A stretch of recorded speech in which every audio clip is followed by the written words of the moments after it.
मदद भी करते हैं।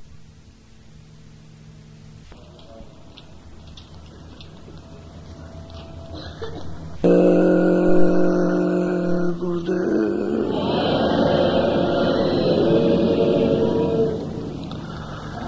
जय गुरुदेव नाम किसका। पराये देश में रहते रहते और अपने देश को भूल गए, जहाँ सब प्रकार का पूर्ण आनंद था, ज्ञान थी और शक्ति थी, और पराये देश में आकर के आप आनंद को खो चुके और यहाँ पराये काम में फंस गए। जब महात्मा आते हैं, कहते हैं ये है रास्ता, इसको संभाल लो, यानी नाम को संभाल लो, रूप को संभाल के रखो, स्थान को याद रखो और आवाज की चढ़ाई करो और चलो अपना रास्ता घर में पहुंचने का। तो अपने को ये नहीं होश आवाज है कि हमको रास्ता कहाँ से मिलेगा और कहाँ से रास्ता जाता है। रास्ता आपके पास ही है, उस रास्ते का भेदी होना चाहिए। जब भेदी रहेगा, जिस रास्ते से आप आता और जाता है, वही रास्ता आपको बता देगा और कहेगा चलो अब तुम्हारी मदद भी करेंगे और तुम भी कुछ करो। तो वो भी कुछ करता, मदद भी करते। घाट पे बैठा के उसको सूरत को नाम के साथ में लगाते, यानी नाम के साथ जोड़ते उसको। जब नाम को वो सुनता है, आवाज को, तब ये समझता है कि हमने ये कभी आवाज सुनी नहीं। और ये बात सत्य है कि जब से वो आवाज छूट गई, तब से आपने अभी तक नहीं सुनी। उसको जब सुनाएगा और पकड़ाएगा, उसमें लय करेगा, तब फिर ऊपर को इसका खिंचाव होगा। आवाज खींचेगी, पकड़ेगी, पकड़ के खींचेगी, तभी इसको पता चलता है कि हमारी अब धुलाई और कसाई हमारी और पकड़ाई हो रही है। नहीं तो जब तक तो ये कुछ समझता ही नहीं कि क्या पकड़ना है और क्या घसीटना है, ये कुछ नहीं। तो सब कुछ भेद, मंत्र, रास्ता, उसकी युक्ति, उसकी दया, सब महापुरुषों पर है। क्योंकि जब आप उनके पास पहुंचोगे तो वही तुम्हारे अंदर काम शुरू कर देंगे कि किसी तरह से होश आ जाए, जाग जाए।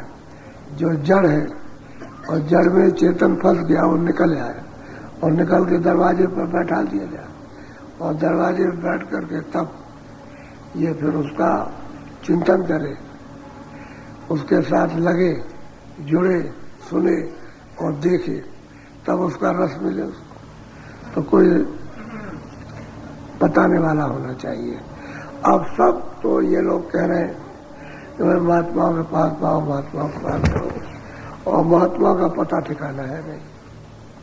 तब उन्होंने कहा भाई सत्संग करो, सत्संग करो, जहाँ कहीं भी होगा वो अपने आप सामने आ जाएगा।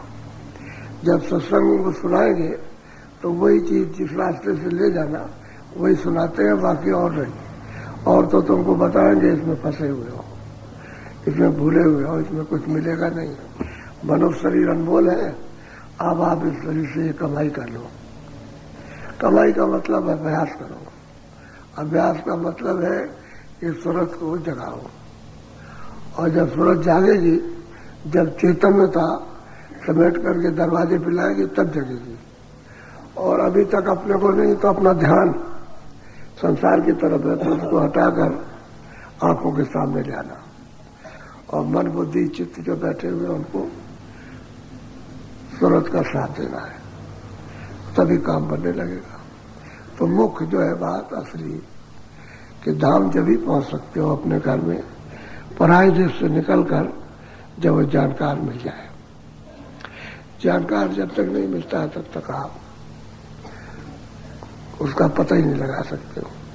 इसलिए कहा भाई ज्ञानी पुरुष, तत्वदर्शी, उस आत्मा परमात्मा तत्व को जानते हो, उसको प्राप्त करने वाले कोई मिले तब तो अपने को जानकारी हो कि हम कहाँ से आए और यहाँ आए क्यों आए, फिर आ गए और यहाँ फंस गए तो हमारा कोई प्रश्न नहीं रह गया, तो उसमें प्रश्न पैदा कर दे कि भाई तुम जा रहे हो खानों में, चारों खानों में 84 लक्ष्य इसमें और फिर नरकों में, तो तुम बचोगे कैसे? तो उसमें एक प्रश्न हो जाएगा कि कहाँ रास्ता मिलेगा बचने का, तो उपाय करेगा। तो फिर भी वो खोज करेगा महापुरुषों की। किताबें महापुरुषों की इतनी है आपको बताने के लिए कि गीता में कुछ नहीं कहा, और वेदों और 4 शास्त्रों 18 पुराणों में कुछ नहीं है। उन्होंने तो यही कहा कि ये कर्म करो और इसका फल भोगो, इस कर्म का फल ये मिलेगा तुमको, ये सब बताया। उसमें ये नहीं बताया कि तुमको घर में जाना, ये कहीं भी जिक्र नहीं है, और ये भी जिक्र नहीं है कि कहाँ से तुम आए। इसलिए उन किताबों में आपको कुछ नहीं मिलेगा, कर्म मिलेंगे कि अच्छे और बुरे कर्म करो और अच्छे बुरे कर्मों का फल प्राप्त करो। और स्वर्ग और वैकुंठ को प्राप्त करना है तो जिन्होंने प्राप्त किया है उनके पास जाना, तो आपको पता ही नहीं, वो भी नहीं मिलते। तो फिर आत्म बोध वाले भी नहीं मिलते, परमात्म जिसको ज्ञान वो भी नहीं मिलता है। तो जब कोई नहीं मिलेगा बताया क्या, तो कहते हैं कि भाई पुण्य करो। जब जानकारी नहीं है कहते पुण्य करो, पुण्य से स्वर्ग मिल जाएगा या वैकुंठ मिल जाएगा। लेकिन ये बात सत्य है कि पुण्य चीड़े मृतलोक है, पुण्य चीड़ हो जाएगा फिर मृतलोक में तुम्हारा जन्म हो जाएगा, फिर इन कामों में फंस जाओगे। तो नरदेही तो इसलिए नहीं मिली है कि पुण्य करो फिर वापस आ जाओ, नरदेही इसलिए कि ऐसा काम करो, ऐसी साधना करो कि निकल चलो यहाँ से, जन्म मरण के आस्थान को छोड़ दो, ये बताया। तो आप बोलो।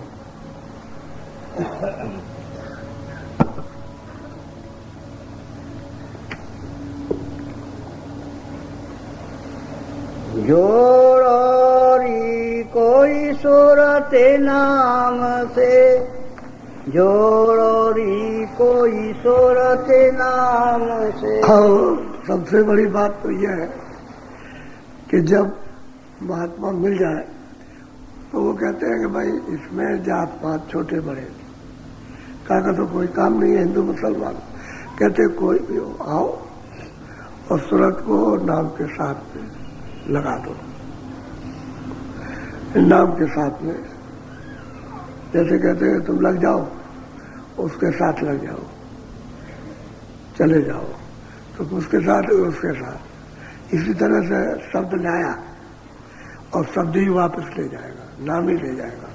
नाम से ही सूरत उतरी है, और नाम की डोरी जिससे उतरी है वो तो आंखों के सामने है, डोरी पड़ी हुई आंखों के सामने, वो डोरी वहां से हट नहीं सकती।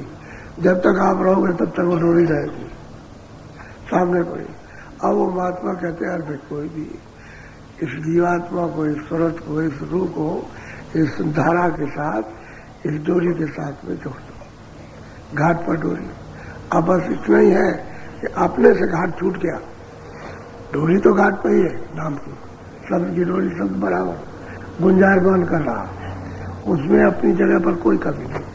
अब आपने दरवाजा छोड़ दिया, इसलिए उस डोरी को अब पकड़ नहीं सकते, भटक गए। अब कहते हैं भाई कोई भी आओ और हम तुमको नाम की डोरी पकड़ाए। तो जो जाग जाते हैं, जो चेत जाते हैं और ये समझते हैं कि जरूरी यही काम है, इससे बड़ा जरूरी और कोई काम नहीं है, तो फिर महात्मा से याचना करते हैं कि महाराज हमको आप रास्ता दीजिए ताकि मैं अपनी इस जीवात्मा को, सूरत को नाम से जोड़ूं। तो फिर दया करके रास्ता बता दीजिए। तो कहते कोई भी लग सकता है, इसमें क्या है? इसमें कोई भी हो, पुण्यात्मा भी इसमें लगे, पाप लगे, क्योंकि पुण्य भी धुलेगा और पाप भी धुलेगा। नाम के साथ जुड़ करके, नाम से लगकर दोनों कर्म धुलते कि पुण्य भी नहीं रहता और पाप भी नहीं रहता। क्योंकि आगे पुण्य पाप रहेगा तो प्रारब्ध तुरंत बन जाएगी, और जब आगे पुण्य पाप नहीं रहेगा तो प्रारब्ध नहीं बनेगा। तो जो प्रारब्ध मिली हुई है उसी का भोग भोग लो, आगे नहीं मिलता। आगे आप में जन्म होना नहीं है, और पुण्य रहे पाप रहे तो जन्म होना, क्योंकि उसमें धुलाई तो हुई नहीं। तो जीवों की धुलाई तो हो नहीं पाती, और धुलाई होगी नाम से, और नाम नहीं मिलेगा, नाम जुड़े से सूरज जुड़ेगी नहीं तो उसकी सफाई नहीं हो सकती। नाम ही औषधि है, नाम ही जड़ी और बूटी है, नाम ही साबुन है, जो जीवात्मा के जन्म जन्मांतरों के यानी गंदे जमाव को साफ कर देता है। और वो जब तक नहीं तब तक नहीं। तो कहते कोई भी पापी पुण्यात्मा कोई भी जोड़ सकता है और धो सकता है, उसको धुलाई की कोई चीज मिलनी चाहिए। तो उन्होंने कहा देखो कपड़ा गंदा है, ये लोग पानी रखा, ये साबुन रखो। अब वो रगड़ कहते हैं अभ्यास, इसी को निमित्त बात कहते हैं साधना, इसी को भजन कहते हैं कि भाई तुम घूम करके सब दरवाजे में बैठो ये, और नाम डोर पकड़ लो। जब नाम डोर पकड़ लोगे तो चढ़ चलोगे, क्योंकि उसमें आकर्षण है। तो जोड़ो नहीं कोई ईश्वर नाम से, बोलो। यह तन धन कछु काम न आवे, परे लड़ाई जमते। सुरतों को समझा रहे जो मनुष्य शरीर में कि ये तन और ये आगे का जो सामान है, जिसको चाहे धाम कहो और चाहे खेती कहो, चाहे आप मकान कहो, चाहे सोना चांदी कहो, ये है ये, और धन इसको कहते हैं इनमें से दोनों तुम्हारे कोई काम नहीं आएगा, क्योंकि ये भी खाली हो जाएगा। जब ये छूट जाएगा तो ये भी ये पड़ा, दोनों आपके नहीं है।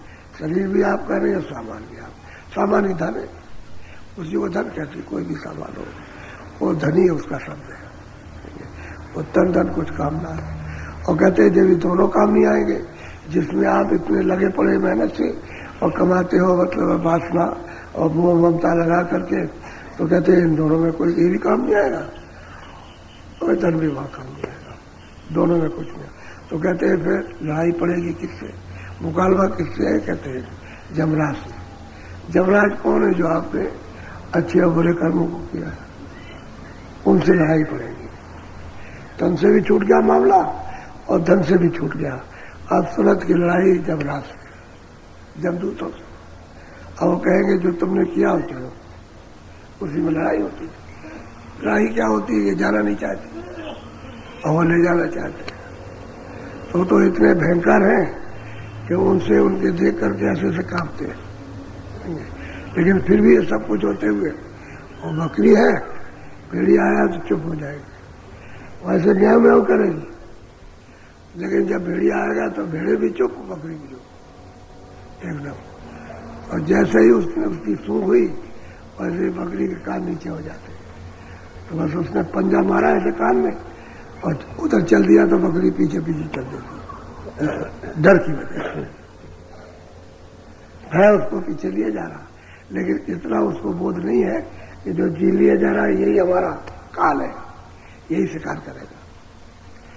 उसको ये नहीं है, वो आगे ले जाएगा, वो पटक देगा और पेड़ चीर देता है, इसको चीर देता है और लग जाता है गले में, खून चूस पी जाता, खा लेता उसको। तो कहने कि भाई फिर लड़ाई पड़ेगी जमराज से, तो फिर तुम्हारा न तन काम आएगा न तुम्हारा धन काम आएगा। तो कहते हैं कि भाई कोई तो समझदार निकलो कि अपनी सूरत को नाम से जोड़ दो, इस लड़ाई से तो बच जाओ जमराज के फंदों से, नहीं तो फिर ये कर्म बस और ले जाएगा सही। वहां जाकर के कौन सुनेगा और कौन वहां जाता है? रिश्तेदार अपना घर वाला कोई नहीं जाए, कोई धन दौलत वाला नहीं जाए, कोई सुई की नोक भी मदद नहीं करती। जो कुछ करना है अभी कर लो, अभी इसी मनुष्य शरीर में, फिर आगे का कुछ न धरना भरोसा, आगे कुछ नहीं विश्वास करो, आगे कुछ है ही नहीं। तो ये है तो कहते हैं भाई तन धन कुछ काम नहीं आया, फिर तुम्हारे लिए मुसीबत करी। बोलो। अब तो समय मिला अति सुंदर, शीतल हो बचे घाट। कहते भाई जो आया बता रहा कह रहे जोड़ो नहीं कोई सूरज नाम से, तो अच्छा वक्त सुहावना, शीतल ठंडा मिला कि रास्ता बताने वाले भी मिल गए, मदद करने वाले मिल गए। तो कहते हैं जल्दी करो, आपकी ही इस मनुष्य शरीर, आपकी कहते हैं इसी मनुष्य शरीर से जब तक ये रहेगा तब तक आपकी। कहते हैं तुम ऐसा करो, बचो जल्दी से। किससे बचो? इस जलन से, ये संसार की जलन है और क्या, इस धूप से बचो। कहते अभी बच जाओ, अच्छा रहेगा। और ये शरीर अगर निकल गया तो फिर नहीं, तो फिर वही चल नहीं चलना है। तो ये मौका मिला सुहावना, सुंदर, अति सुंदर मिल गया है कि जो बता रहे जोड़ो रे कोई सूरत नाम से, तो वहां चले जाओ, अपनी सूरत को नाम से जुड़वा लो। तो जो भेज दे देंगे, कहेंगे ऐसे जोड़ो, ऐसे पकड़ो, ऐसे सुनो, ऐसे इसमें लय हो जाओ, समझ। और जैसे ही लय होने लगे वैसे खिंचाव सुनो, तो खींच के ले जाएगा नाम। तो नाम जहाज बैठाएगा, नाम के जहाज पर बैठो तो बस एकदम से चल देगा। वो तो खिंचाई करता, सुरतों को यहाँ ठहरा नहीं सकता, ये रोके रहेगा, खींचेगा। तो कहते हैं अभी अच्छा है कि संसार की जलन तपन, इससे अभी बचो, ये अच्छा समय है। बोलो। सुमिरन कर सेवा कर सते गुरु। कहते हैं अब सुमिरन करो जो उन्होंने बताया, और सेवा करो किसकी? सतगुरु की। वो जो वचन कहते हैं वो ही सेवा है, उसका क्या पालन करो, मोटी बात। सुमिरन करो जो बताया घाट पे बैठ के, और इस तन को पवित्र करो, सेवा करो। तो अंगों से जब आप सेवा करोगे तो अंग पवित्र, और घाट पे बैठ करके जब सूरत को नाम से जोड़ोगे तो सूरत की सेवा, ये तन की सेवा और वो सूरत की सेवा, उस सूरत की सेवा। कहते जो वचन सुनो, वचन क्या है कि सुमिरन करो। अब आप सुमिरन करने गए, सेवा है। किसकी सेवा? सूरत की सेवा। और जो विकार है इंद्रियों के द्वारा, तो कहते हैं वो तन की सेवा करो। कहते गुरु की सेवा का मतलब जो गुरु कहे उसको करो, वो सेवा गुरु की है। ये नहीं कि अगर लाख आदमी आए तो गुरु की, वो नहीं, वो तो कर ही नहीं सकते हो, आप उसको समझ नहीं सकते। सेवा करो जो कहा है उसको। तो दो बातें कहते हैं भाई ये काम करो तो तुम्हारा दोनों काम हो जाए, अंग भी पवित्र हो जाए, मन बुद्धि, क्योंकि अंगों पर तो मन बैठा आनंद ढूंढता है, उसी पर तो संकल्प विकल्प करता है। तो अंग पवित्र हो जाएंगे, इंद्रियों के दरवाजे जब शुद्ध साफ हो जाएंगे तो मन सूरत का साथ दे देगा। तो सुमिरन करो और सेवा करो। बोलो। मनाए हटाओ काम से। और यह जो कामनाएं हैं इंद्रियों के दरवाजा, जो संकल्प विकल्प जो करते हो, इच्छा करते हो, मोह ममता, कहते हो उसको थोड़ा सा इंद्रियों के दरवाजों से हटाओ, तभी काम बन जाएगा। क्योंकि वैसे बैठक सबकी एक ही जगह, सूरत की भी बैठक दोनों आंखों के ऊपर, और मन और बुद्धि और चित्त और अहंकार, इनकी भी वही बैठक है। अब सूरत बीच में है और इसके चारों तरफ ही है। अब ये इनकी धार नीचे जब उतर, सूरत की धार तो उतरी हुई है, तो उसी धार से मन बुद्धि चित्त इंद्रियों के घाट पर उतर जाते हैं, और उतर करके फिर अपना अपना काम करने लगते हैं। चित्त ने अपना काम किया चिंतन का, बुद्धि निश्चय निश्चय करती, मन संकल्प विकल्प करता, तो पहले चिंतन का काम चिंतन कर देगा, वो फौरन संकल्प विकल्प करेगा कि भाई वहां ये करना, वहां ये करना, ऐसा करना, वैसा करना, वैसा। और बुद्धि निश्चय कर कि ये ठीक है कि नहीं है, ये ठीक है कि नहीं, ऐसा होना है कि नहीं होना, करना कि नहीं करना है ये। अब वो अहंकार करने में कर लो, बस वही दीवार है, अज्ञान की दीवार घाट पर बैठ करके इंद्रियों के। तो आप कहते हैं मन हटाओ काम से, इंद्रियों की कामनाओं से मन को थोड़ा हटाओ, और जहां घाट है, जहां सूरत बैठी है कि वहां लगाओ। तो ये मन सूरत का साथ दे दे तो नाम पकड़ ले, नाम को सुन ले और सुन के पकड़ ले, और जब सुने जब पकड़ेगी, सुनेगी पकड़ेगी तो फिर चढ़ चलेगी, क्योंकि उसमें चढ़ने का जब उधर उसका रस मिलेगा तो अति रस गहरा है तो बस उधर ही खिंच जाएगी उससे, क्योंकि इधर से मन हट जाएगा। जैसे ही मन हटा खिंचा हो गया, मन लगा रहेगा तो शब्द नहीं खींचेगा, उसका दिल रहेगा तो शब्द टिकता रहेगा। उसी में 2 शब्द आ रहे हैं। साधक को भी हिम्मत करनी चाहिए कि भाई चलो मतलब दरवाजे में बैठ के भजन कर रहे हैं, सुमरन कर रहे हैं, ध्यान कर रहे हैं, तो अब वो करता है तो कहीं सुनाई नहीं देता, तो दिखाई नहीं देता है, तो अब वो प्रयास कर रहा है, अब मेहनत कर रहा है। गुरु ने कहा था कि होगा, हो जाएगा, तुमको सुनाई देगा, दिखाई देगा, आप कोशिश कर रहा। इसी को कहते हैं चढ़ना उतरो, बार बार चढ़ो, बार बार उतरो, बार बार चढ़ो, बार बार मन को बैठाओ घाट के ऊपर में, और सूरज से काम लो, कानों से आंख से ऊपर की तरफ, तो फिर एक दिन ऐसे होते बस सुनाई देने लगे। यही सूरज की सफलता है। अब वो एकाएक नहीं हुआ, लेकिन प्रयास लगा रहा। अब वही गुरु के वचन है, वही भक्ति है कि कहा प्रयास में लगे रहो, रोज भजन करो, रोज ध्यान करो, रोज स्मरण करो, करते रहे, और रोज कहता है रोज करो, कभी नागा मत करना, रोज कर रहे। यह है असल में सेवा, सूरत की सेवा है। करते रहे तो जब सफाई होगी, जब धुलाई होगी, सामने आ जाएगा। अब उसको साफ हो जाएगा, हिम्मत हो जाएगी कि हमने जो मेहनत की उसको, हमारी मेहनत की हमको फल मिला कि हम इसमें सफल हुए, चढ़ गए। अब उसको खुशी होगी, प्रसन्नता होगी।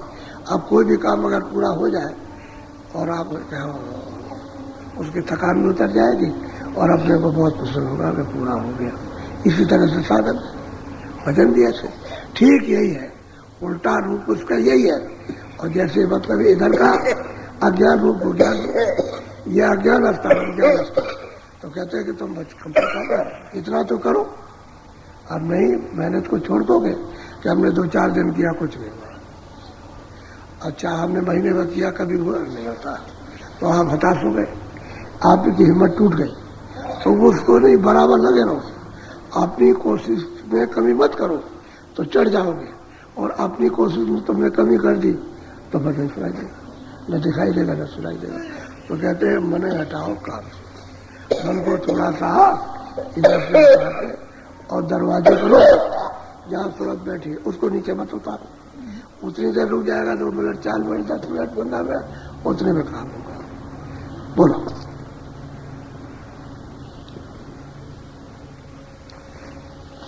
मन इंद्री कुछ बस कर राखो, पियो घूट गुरु। सही बात तो यह है कि जब तक आप इंद्रियों के घाट पर मन बैठा करके रस अरे खोजते रहोगे कि हमको आनंद मिल जाएगा, और इंद्रियों के घाट पर आनंद नहीं। ये बात है कि सूरज की, क्योंकि सूरज चेतन है, उसकी ठंडक आ रही है सम्मिलित होकर के, तो आपको क्षणिक जगह संभालना। अच्छा फिर लेंगे आनंद, तो फिर कोशिश करते हो कि भाई वो आनंद को मिल जाए, वो आनंद मिल जाए हमको देखने का, सुनने का, खाने का, इन सब चीजों का। तो मतलब है, तो उसमें सूरत की ठंडक है, न कि मन का कुछ या पर्दे में कुछ है। पर्दों में कुछ नहीं, इंद्रियों में कुछ नहीं है, और सूरत की ही ठंडक, क्योंकि सूरत चेतन है, और चेतन में अगर खाली निकल जाए तब तो फिर काम ही उसका बन जाए, तभी तो उसको आनंद मिल जाए मन को। तो खालिश नहीं होती, यानी निर्मल नहीं हो पाती, पर्दे के अंदर दबी रहती है। इसलिए मन इंद्रियों के घाट पर। तो मन और इंद्रियों को कुछ बस कर के राखो, और घाट पर इसको मन को लगाओ तो कुछ काम बन जाए। बड़ी तरकीब से, यानी पहले तो वो समझाते रहे सबको। जब महात्मा समझाते तो उनके पास कोई किताब नहीं, किताब की जरूरत भी नहीं पड़ती, और जब वो चले जाते हैं तो कुछ लिख देते हैं। तो फिर आप कहते हैं भाई अपने इस तरह से समझाया था, इस तरह से, तो महात्माओं का हो जाता प्रमाण कि भाई वो महात्मा ये समझा के गए इस तरह से। और बात यही है, क्योंकि आपको ये हो जाएगा कि नहीं ये विद्या ठीक है, ये रास्ता ठीक है, ये नाम ठीक है, और ये जो हमारे अंदर में आँख है कान ठीक है। तो जब उन्होंने प्राप्त किया, प्राप्त कराया, तो ये हिम्मत होती है कि हम भी कर सकते हैं प्राप्त। जब औरों को प्राप्त कराया दया हो गई तो हमको भी मिल जाएगी दया। तो ये उसको साहस होता और विश्वास होता है कि हमारे ऊपर भी कृपा कर देंगे, कृपा कर देंगे।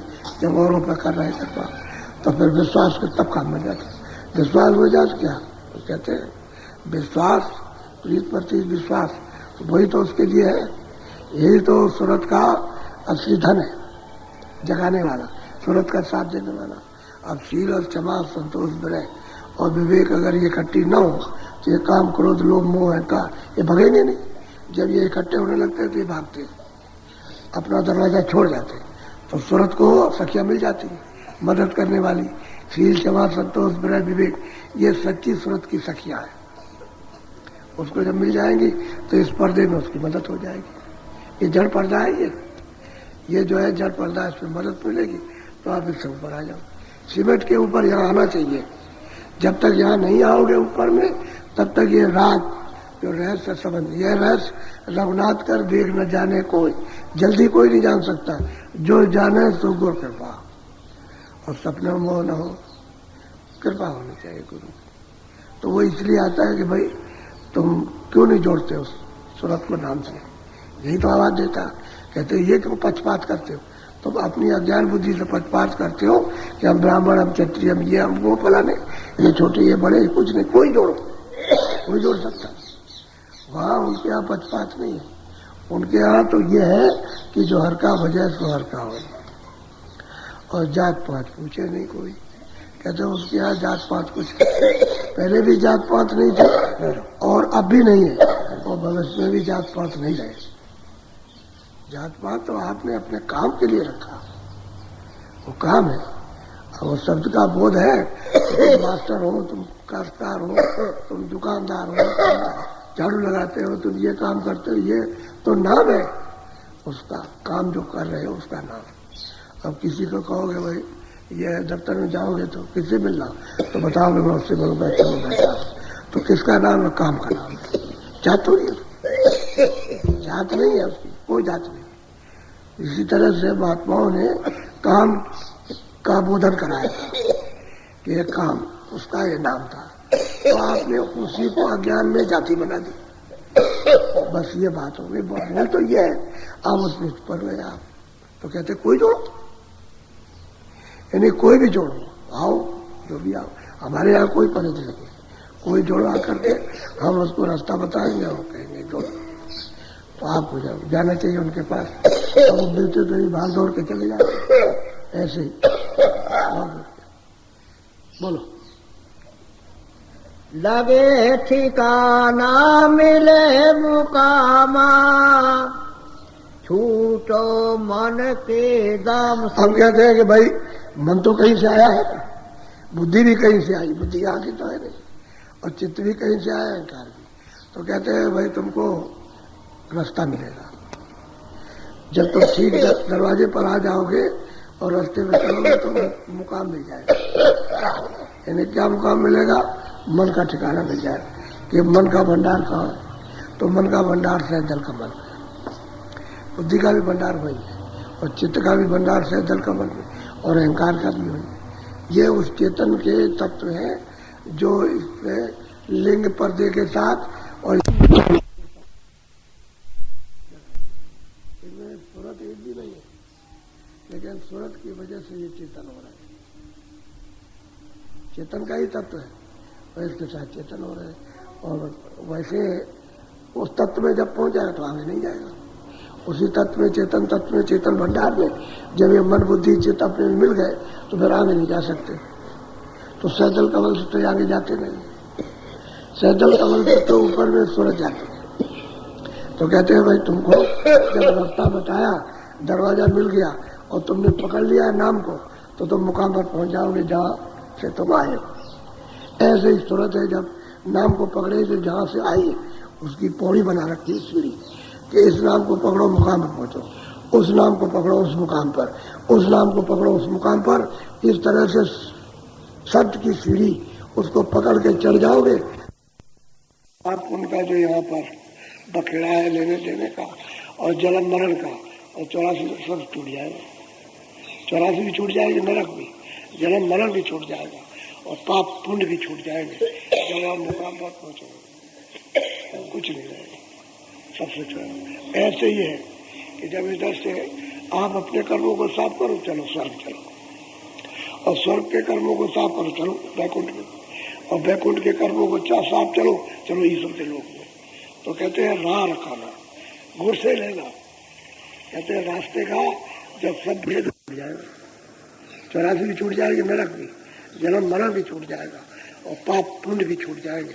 जब आप मुकाम पर पहुंचोगे कुछ नहीं रहेगा, सबसे छोड़ा। ऐसे ही है कि जब इधर से आप अपने और स्वर्ग के कर्मों को साफ करो, चलो वैकुंठ में, और वैकुंठ के कर्मों को साफ चलो, चलो ईश्वर के लोक में। तो कहते हैं राम खाना, गुरु से लेना। कहते हैं रास्ते का जो सब भेद है गुरु से लेना, वो देगा। और सरल पढ़ो तो बन जाए, उनकी सरल पढ़ो जा करके, असली सीधा साधा रास्ता बता। और बिन उस सरला काम न सरिया, जब तक उनकी शरण में नहीं जाओगे दीन नहीं बनोगे, और दीन होकर के भिखारी होकर के जब भीख मांगोगे तो रास्ता मिल जाएगा। और दीनों को ही रास्ता मिलता है, और दीन नहीं चलते। और जो अहंकारी घमंडी है कि हमको जानते नहीं कुछ नहीं, उनको कभी कुछ नहीं मिला, वो वैसे के वैसे रह गए, दीन भिखारी होना चाहिए। तो कहते हैं कि भाई मुकाम पर पहुंचोगे तब तुमको ज्ञान होगा भाई ईश्वर कौन है, ब्रह्म कौन है, पार कौन। अभी कुछ जानते, उसकी रचना क्या है, अभी कुछ नहीं जानते। अभी तो पूरा हाल यहाँ का भी नहीं मालूम, इस लोक का भी। तो जब यहीं का नहीं जाना तो वहां का क्या जाना, यहाँ का देख लो। तो यहाँ का अल्प ज्ञान है, अल्प दृश्य है, इधर दिखाई देता है उधर नहीं, उधर दिखाई देता है इधर नहीं, इधर का देखा उधर जाओ तो इधर नहीं। यह अल्प बोध है, अल्प दृष्टि है, पर्दा है। इस पर्दे को उधर गए तो इधर का, उधर का दिखाए, उसके गए तो उधर का, इधर का कुछ नहीं दिखाई देगा, तो इधर का सब भूल गए। और उधर जाओगे तो इधर का भी दिखाई देगा, उधर का भी देगा। उधर तो ज्ञान है, यह अज्ञान और विज्ञान। उधर उजाला है, इधर अंधेरा। तो वो बहुत प्यार से कह रहे हैं भाई तुमको रास्ते का भेद मिलेगा, और चलोगे मुकाम मिल जाएगा। नाम को पकड़ोगे शब्द को तो स्थान मिलेगा। तो पहले ही से अंदर कमल पड़ेगा। वैसे तो नीचे और जूते हैं, लेकिन उनसे क्या प्रयोजन, असली जगह पर स्थान पर जाना, उसी का भेद बताया जाता है, ये स्थान है। तो जब वहां जाओगे मुकाम मिल जाएगा। तो मन के सब पकड़े से क्यों छूट जाओगे, जब उसका स्थान मिल गया, भंडार मिल गया, उसमें ले हो गया। फिर यही मन सब पर हुक्म चलाता, देवी देवताओं पर, ऋषियों मुनियों पर, तीनों लोगों पर ये राज करता था। आज उसकी मट्टी खराब हो गई कि अपने भंडार से निकल के आया तो मार खा रहा। अब यही तो सत्य महात्मा बताते हैं कि भाई तुम तो बड़े बलवान थे, तुम्हारा हुक्म सब पे चलता था, और यहाँ कहाँ मार खा रहे हैं घाट पे। चलो तुम चलो यहाँ बैठो, सूरज का साथ दो, और चलो हम तुमको मुकाम पर पहुंचाए। तो झगड़े से निकल जाओ, जन्म मरण छोड़ जाएगा, तब छूटेगा जन्म मरण। ऐसे नहीं। तो इन कर्मों को इनको जलाओ, यहाँ ये जगह इधर में जब चढ़ाई करोगे तो ये सब कर्मों के पर्दे तो उधर स्वर्ग के स्वर्ग में जला दो, ये यहाँ जलेंगे। और स्वर्ग के जितने कर्म होंगे स्वर्ग में जले, और ऊपर के लोगों के जितने भी कर्म होंगे सूक्ष्म लोक के और सूक्ष्म लोक की चढ़ाई में जल जाएंगे, जलेंगे सब शब्द के साथ, शब्द के साथ लग करके इसको जलाओ, साफ करो, पूरा साफ हो जाए। जब मन बुद्धि और चित्त अंतःकरण सूरत निर्मल हो, यहाँ खुल जाएगी, खुली खुलाई। और जब तक ये गंदी है तब तक बंद है, तब तक बंद रहेगी। कान भी बंद रहेंगे, आंख भी बंद रहेगी, नाक भी बंद रहेगी, क्योंकि सूंघने को मिलेगा। और खुल जाएगी तो आंख भी खुल गई, कान भी खुल गए, नाक भी खुल गई, तो देखो भी और सुनो भी और सूंघो भी। असली चीज ये है। तो मुकाम मिले फिर उस पास नहीं होगा, सबसे छूट जाना होगा, क्योंकि सूरत को तो उधर जाना, इस जान से निकल जाए। तो मन अपने मुकाम पर पहुंच जाए, उसको तो अपना स्थान मिल गया, उसी आनंद को, उसी मतलब ये है कि अपने उस तेज और अपनी शक्ति को ढूंढ रहा था, लोग ये ढूंढ रहा था इधर मिलेगी, तो यहाँ कहीं नहीं। और भाई कोई आदमी गरीब होता कि चलो बोलते, आपने सुना होगा कि बहुत गरीब आदमी थे तो लड़ाई में शामिल हुए, उसके बाद बढ़ गए, फिर बड़ी बड़े लड़ाइयाँ करने लगे, बड़े बड़े उन्होंने गांव से जीते और फिर राजा हो गए।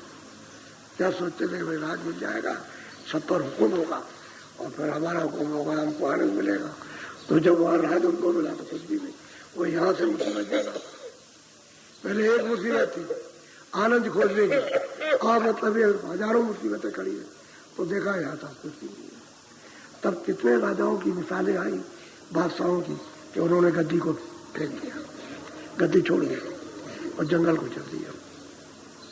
जंगल को गए, फिर महात्मा मिले और फिर रास्ता उनको मिला, तब उन्होंने बताया मतलब। तो ये भी मिसाल है, यानी गद्दी पाने की भी मिसाल है और गद्दी त्यागने की भी मिसाल है, कि उन्होंने इसलिए ढूंढा था कि आनंद सुख मिलेगा, और उसके बाद में जब कुछ नहीं मिला तो फिर लौटे, इधर कुछ नहीं।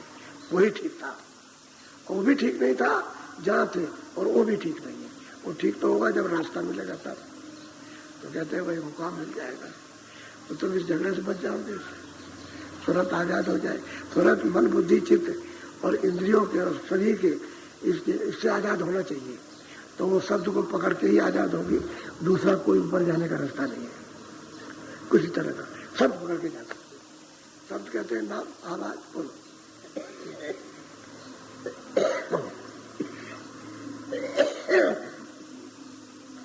भजन करो छोड़ो सब आलस, निकारे चलो कलिग्राम। हम कहते हैं कि भाई भजन करो, आलस आलस सब प्रकार का छोड़ दो, जितने भी आलस है उनको थोड़ा सा छोड़ो और भजन करो।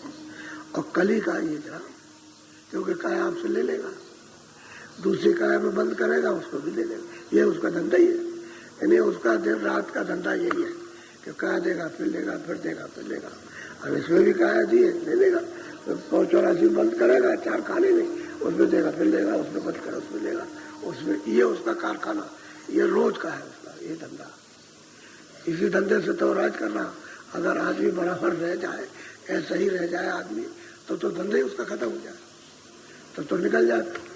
तो नहीं बच रही है कि हम अपना हमारा इतना कर्जा ले लिया, बस अब नहीं देंगे, अब हमारा वापस कर दो। तो कर्मों का कर्जा मांगता है, बंद करता है। कहते भाई इसका तो तुमने कर्जा ला था, अब इसका कर्जा अदा करो, तो इसमें से निकाल के उसमें बंद करता हुआ कर्जा लेता। उसी को कहते हैं भोग योनि।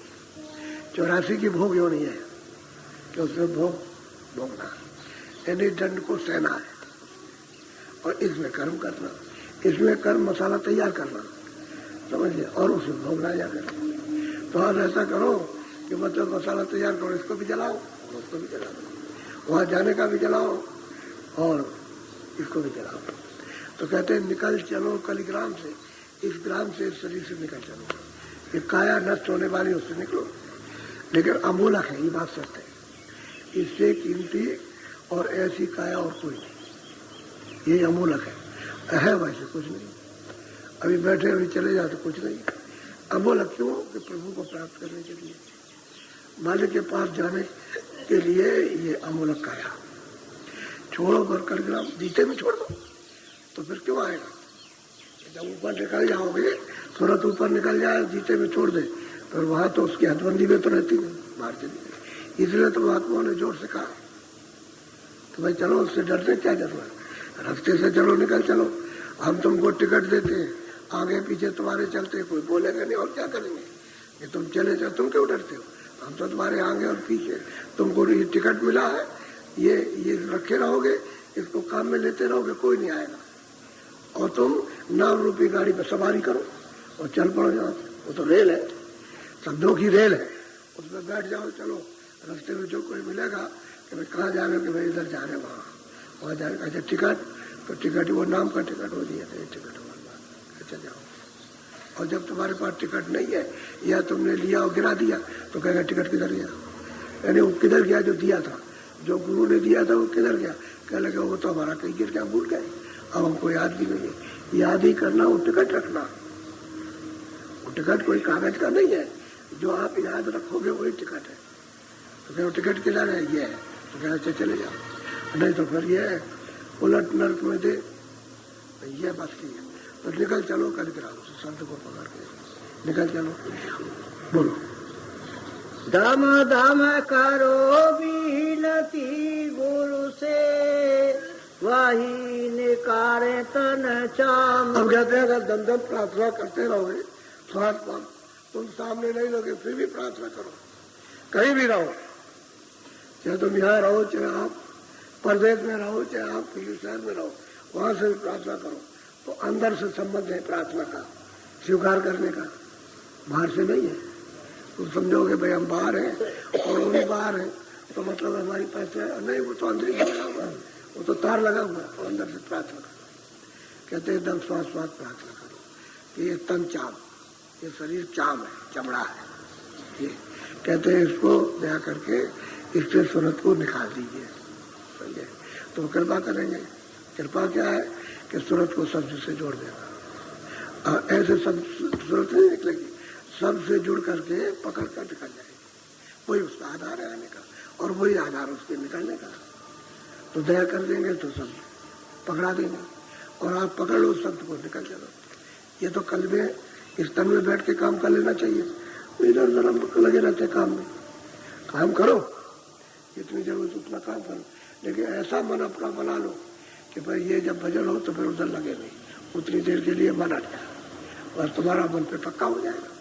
कभी उधर और कभी इधर, जब चाह तो इधर लगा दिया, जब चाहो उधर चला गया। ऐसे अपने मन को बना देना चाहिए, उधर जाओ इधर वो भी काम कर लो, ये भी कर लो। तो फिर आखिर में क्या होगा कि वो कम हो जाएगा, ज्यादा हो जाएगा, इसमें रस मिलने लगेगा, इसलिए इसमें ज्यादा दबाव हो जाएगा।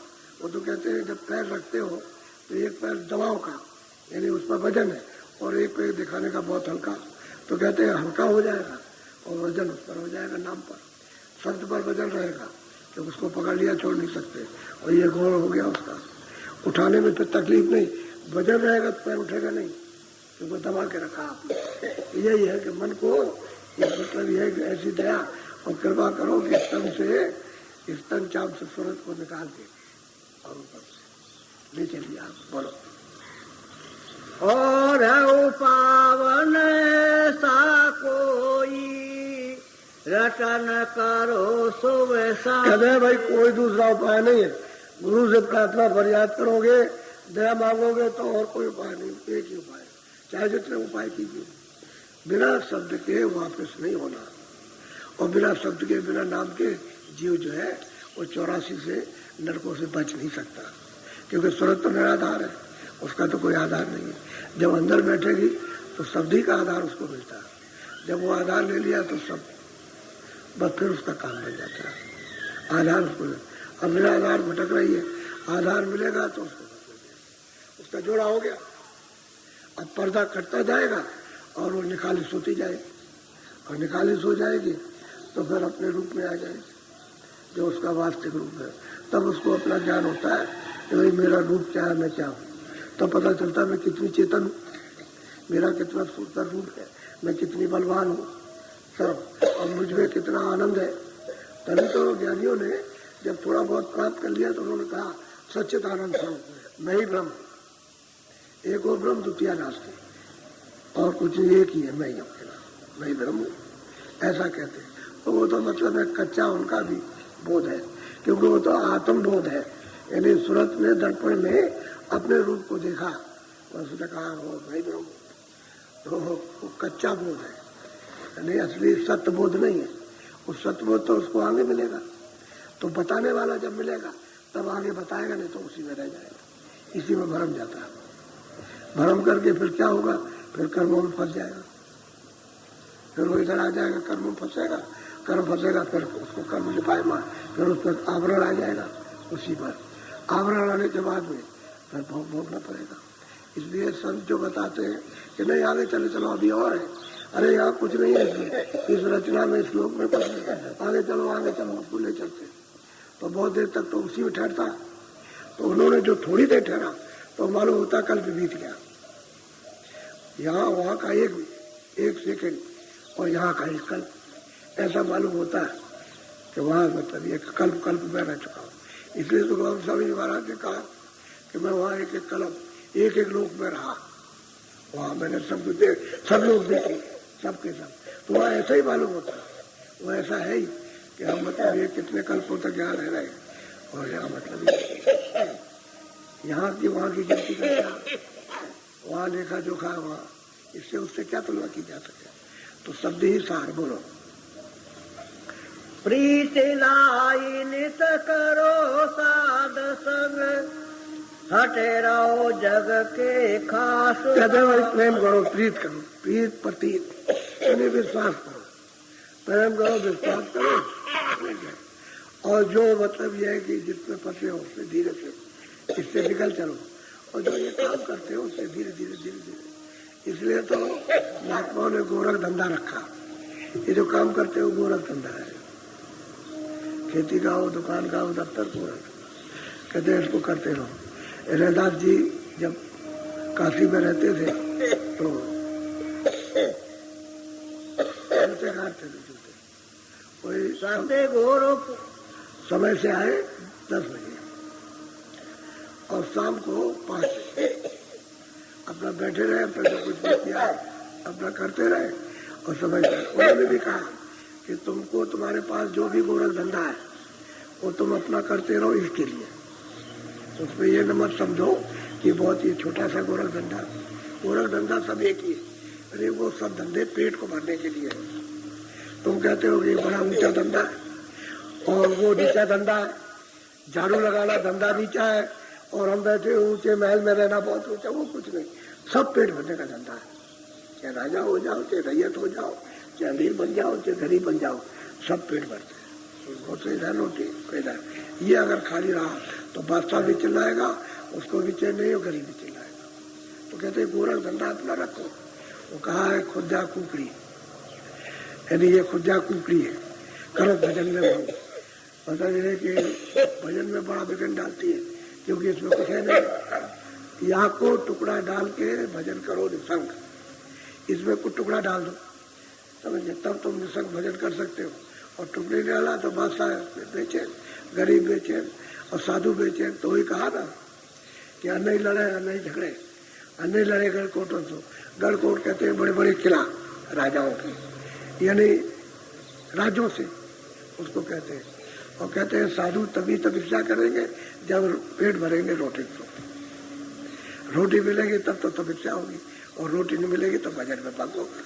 तो कहते हैं वो गोरख धंधा रखो, खेती करो। हम तो साधु नहीं बनाते। अच्छा साधु बन जाओ तभी तो रोटी खाओगे, रोटी साधु बन के भी खाना। और वही करते हुए पहले से जो सिलसिला बना हुआ है, जो आपका जमाव है, उसको ही करते रहो। आप तो कैसा भी हो आपका धंधा करो, लेकिन धंधा ठीक करो, हिंसक धंधा मत करो। हिंसा से जो रहे तो उस धंधे को करो पेट भरने के लिए। अच्छा कुछ भी कमा के लाओ, रोटी तो खाओगे, रोटी तो मिलना चाहिए। मान लो कि तुमने चावल है तो चावल का कुछ भी बना दिया, वो भी तो रोटी है। और पेट भरने का वो भी तो चावल अनाज है। बाहर विदेश में अनाज होता है, मान लो डबल रोटी बना दी उन्होंने, तो रोटी तो है, वो तो अनाज है, अनाज तो पेट भरते हो। ऐसा कोई नहीं है, कोई देश कहते हैं हम कोई अनाज नहीं खाते, हम ऐसे ही रहते हैं, ऐसा नहीं, पेट भरते हैं सब। तो वही कहते हैं धंधा कोई करो, उसमें कोई खराबी नहीं है, पेट भरने का धंधा उसका। अब यह धंधा करते समय, अब समय से चले जाओ, काम किया हो चले गए बस, अब फिर भजन में लग जाओ। वो कहते हैं महापुरुष, कहते हैं भाई साधु बनने के गेरू कपड़ा पहनो, सफेद पहनो, दाढ़ी रखो, जटा रखो, या कुछ भी रखो, लेकिन उससे भजन से क्या मतलब? भजन से, भजन तो अंदर का है, भजन तो बाहर का दाढ़ी का नहीं है, न वो बाल का, न गेरू कपड़ों का, न सफेद कपड़ों का। भजन तो घाट पर बैठने का है, तो वो तो घाट के ऊपर का है, वो तो शरीर का घाट नहीं है। शरीर का घाट तो इंद्रिया, और सूरत का घाट है इस घाट के ऊपर तो बैठी हुई। तो तुम भजन करो ऊपर घाट से। ये धंधा शरीर घाट का, तो शरीर को दे दो, और उधर सूरत की खुराक सूरत को दो। तो कहते हैं भजन करो, ये है सच। बोलो सत्य गुरु पूरे कहे सुनाई, लगो जाई सत्य नाम से। अब कहते हैं भाई, जब वो पूरे सदगुरु कहते हैं कि भाई तुमको बीच के भी नाम मिलेंगे, बीच का भी भेद मिलेगा, बीच का भी रूप मिलेगा, बीच के भी दर्शन होंगे, लेकिन यह है कि तुम भजन करते रहोगे और लगे रहोगे और प्रीत प्रतीत के साथ में, तो जो सतनाम है, जो सत्य देश में सतलोक कहते हैं, वहां पहुंच जाओ, वहां पहुंचा दी जाओ। अब तो उससे वहीं से आए हो, वही तो कहा करता हूँ। तो जब मैं कहता था, कोई प्रमाण नहीं देता था, तो इनको ये होता था कि भाई सब लोग तो वहां से आए, सत्यदेश से आए, और ये परदेश है तो लोग भी सब। अब वो पढ़े लिखे, वो देखे भागवत को देखे कि इसमें तो कुछ नहीं देखा, फिर वो गीता देखें तो इसमें भी कुछ नहीं है, और शास्त्रों को देखें, पढ़े लिखे वेद पलटे। तो काशी में उन्होंने हमसे कहा कि भाई हमारे जो हम किताबें पढ़ते हैं, हमको जो बताई गई हमारे धर्म में, तो तुम्हारा धर्म कहाँ से आ गया, आया कहाँ से तुम्हारा धर्म? तो वही दो धर्म तुम्हारा जहाँ से आया वही बात बताई जाती है, दूसरी बात कुछ नहीं है। वही तो समझे प्यार के असली बात तो ये। मैंने भाई जब ब्रह्मा ने जब वेद आवाज सुनकर के तपस्या की, यानी समाधि लगाई, समाधि का मतलब यह है कि उन्होंने आवाज को सुना, वो आवाज को सुना और उन्होंने हुक्म दिया कि हम जो बोले हम लिख दो। तो उसने लिखा है कि हमने आवाज सुनी, वो लिखा, हमको जिसमें से आवाज ली थी उनका दर्शन नहीं हुआ, साफ लिखा, हमको दर्शन नहीं हुआ। पहले तो वो ये कहते रहे, लेकिन जब आज्ञा मां शक्ति ने जब पूछा विष्णु से कि तुमको पिता का दर्शन हुआ, तो उन्होंने कहा हमको नहीं हुआ। इतने लुच्चे हो, इतने झूठे हो, समझ गए, और तुमने कह दिया हमने पिता का दर्शन किया और दर्शन तुमको, आवाज सुनाई दी तुमको, वो तुमने लिखा, दर्शन नहीं हुआ, तो श्राप दे दिया कि जाओ जगत में तुम्हारी कोई पूजा नहीं करेगा। असली बात तो ये है। और उनसे कह दिया कि जगत में तुम्हारी पूजा इसलिए होगी, विष्णु की और शिव जी की, कि तुमने सत्य बोल दिया कि हमने दर्शन नहीं किया। तो इन तीनों में से जो तपस्या की है, किसी को दर्शन नहीं हुआ। जो सैदल कमल में जो इनके बैठे हुए हैं, जो पिता कहलाते हैं, उनका किसी को दर्शन नहीं हुआ। आद्या शक्ति को उसका भेद मालूम है, तो उसको आदेश दे दिया है कि तो इधर कोई ना आने पाए, ये इनको बिल्कुल पता न लगे कि मैं इधर बैठा हुआ हूँ। तो मैंने इनको अलग कर दिया। तब तो ये सृष्टि का काम संभाल रहे, उत्पत्ति का प्रलय का पालन का, ब्रह्मा का काम उत्पत्ति करने का, और विष्णु का काम पालन करने का, शिव का काम संहार करने का। तो अपने अपना मुकाम है, कुर्सी है, जैसे कुर्सी पे कि तुम्हारा काम ये, तुम्हारा ये, तुम्हारा ये, वही कुर्सी उस बैठ के अपना अपना काम कर रहे हैं अपने अपने काम में। अच्छा ये है, इनको उधर जाने का नहीं है, पता भी नहीं उधर कहाँ कैसा है पिता, बस आवाज सुनती है, वही लिखा उन्होंने, तो ये है असली बात। तो कहते हैं भाई तुमको जब वेद मिल जाएगा, कृपा हो जाएगी, और तो रास्ते का सब, तो तुम चलते चलोगे आगे सतनाम, सतधाम में सतनाम, वहां सतलोक में सतपुरुष, जहां से आए वही तुम समुद्र में पहुंच जाओगे, वो तो सागर है। इसलिए जाके बस गिरे तो वही हो गए सागर। सागर में गिर के कोई नहीं कहता बूंद है, सब कहते हैं सागर है। इतना गंगा जल तमाम नदियों का समेट करके जाता है, ये जमुना और नदियां सब गंगा में और गंगा समुद्र में, और वहां जहाँ मिली है तो ये तो कहते हैं आप गंगा सागर, गंगा और सागर में मिल गई तो सागर हो गई। ऐसे ही सूरत जब उससे अलग हो गई तभी तो आपका नाम पड़ गया। सूरत नाम जब वहां पहुंच जाएगी तो सागर हो गई। फिर कोई सूरत को यानी सूरत नहीं कहता, ना जीवात्मा कहेगा, ना उसको ब्रह्म कह सकता है, ना पार ब्रह्म, वो तो सागर है। तो सागर से सब आए, यानी ब्रह्म भी पार ब्रह्म भी सब वहीं से आए, आना सबका वहीं से हुआ। और यहाँ कुछ नहीं था, सब पुरुष जी की रचना है, उन्होंने की थी। तो लोग किताबें देखते हैं तो किताबों में क्या मिलता, अब उनको जब प्रमाण मिल जाता है भाई यही नहीं कुछ कह रहे और भी कहते आ रहे, तब वो कहते हैं कि नहीं भाई रास्ता ठीक है। तब वे जीव को अपने परमार्थ का, अपने देश का, तब उसको होश आता। नहीं ऐसे कुछ नहीं है, कोई होश नहीं है, सब जीव बहते हुए चले जा रहे हैं। अब ये कोई जगह जल जाएगा, नहीं तो ये गए मनुष्य पाया, ये निकल जाएगा, समय निकल जाएगा। समय कल का आदमी आएगा, आज गया, ये स्वास्थ्य भी नहीं आएंगे, समय भी जाएगा। अब जो बाकी रह गया वो आएगा, तो बाकी भी एक एक दिन निकलता जा रहा। तब तक जब सब दिन निकले तो आ गया, कह रहे चलो चलो बस रखो सब सामान वामान, चलो तैयारी करो, बस आवाज दी सब छूट गया। एक सेकंड में आंख बंद हो गई, कान बंद हो गए, जबान बंद हो गई, बुद्धि पागल, कुछ नहीं, कोई होश नहीं किसी चीज का, बस ले जाएगा, पकड़ ले जाता, ले गया, फिर दूसरे बंद किया। वह तो हिसाब करने में क्या देर लगती है, उसके हाथ वो चटपट का काम है, सेकंडों का, तो पहुंचा बस हिसाब किया, बस वहां तुम्हारी को सुना क्या नहीं, ऐसा नहीं वैसा, वो नहीं। इसलिए भजन करो इस चाम से, तन चाम से, ये भजन करने के लिए मिला है, ये और काम के लिए पेट भरने को भर लो और बाकी भजन करो। गुरु महाराज कहते थे कि देख मेरी बात को सुन ले, बैठ के रोटी की इच्छा मत करना, बैठ करके जब तक तेरा हाथ चले तब तक उतना तो काम करना जिससे अपना पेट भर ले, उतना करना। तो हमने पूछा, हमने महाराज जब हम साधु हो गए तो साधु हो गया तो पैर तो है, पैर है, तो कह लेंगे रोटी मांग लेना, जो यहाँ से चल के जाएगा दरवाजे तो 7 दरवाजों पे जाएगा, 7 ही रोटी लेना पहुंच जाए, और 1 हफ्ते में 7 रोटी लगेंगी। तो बस अपने रखे रहना, और पानी में कड़ी हो जाए तो पानी भिगो के खा लेना और भजन करना, तो उनका तेरे ऊपर में आवरण नहीं आएगा। वो ये समझाते थे, तो चल के जाना, रोटी बैठ के मत खाना और कुछ ना कुछ करना। तो दूसरे कहने अपना मतलब है, तो आप नहीं देखते हो हम कितना करते रहते काम, बताओ आप ये है कि मतलब ये आपके सामने।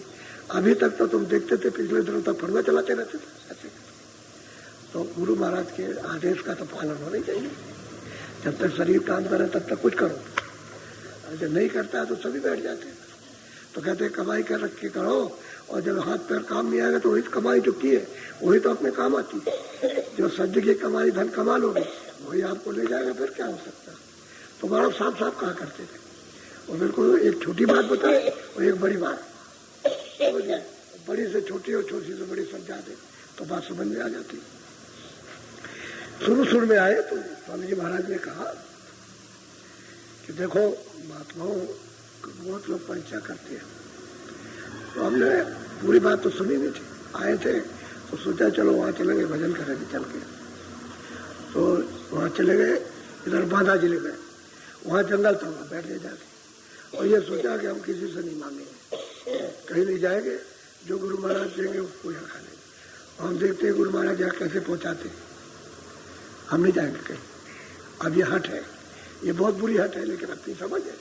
तो वहाँ एक आदमी कचहरी में आ रहा था, तो ऐसे गाड़ी में बैठा था और बांधा आ रहा था चित्रकूट की तरफ से, तो उसको स्वप्न हुआ, ऐसे उसको नींद आ गई, तो स्वप्न हुआ कि देख एक साधु है, वहाँ मंदिर के पास में एक कुटी है, उसमें एक साधु है, तू 5.25 किलो ले जा, लड्डू चढ़ा दे और तेरा काम हो जाएगा, कचहरी का काम तेरा हो जाएगा।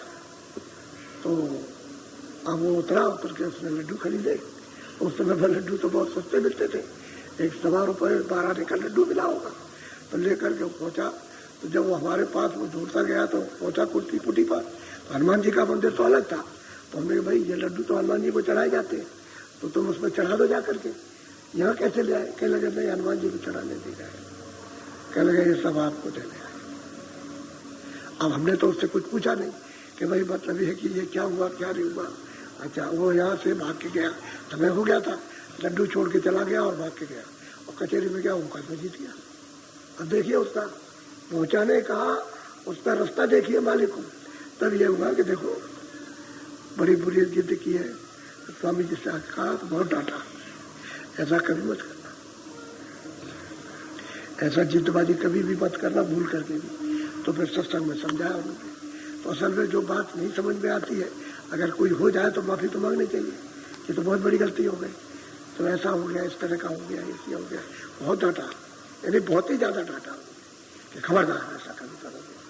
तो अपनी भाषा में उन्होंने डांटा भी, चुप हो गए, समझ गया उसको कि तो बहुत बुरी हो गई। जब उन्होंने कहा कि भाई कर्म करना, तुम चले जाना भीख मांग लेना, भिक्षा कर लेना, भीख मांगने का मतलब भिक्षा करना, तो तुमको कोई डांटेगा भी, कोई बुरा भला भी कहेगा, तो उसकी बात को बर्दाश्त तो करोगे, तभी तो आगे चलोगे। बर्दाश्त नहीं करोगे तो आगे कैसे चलोगे?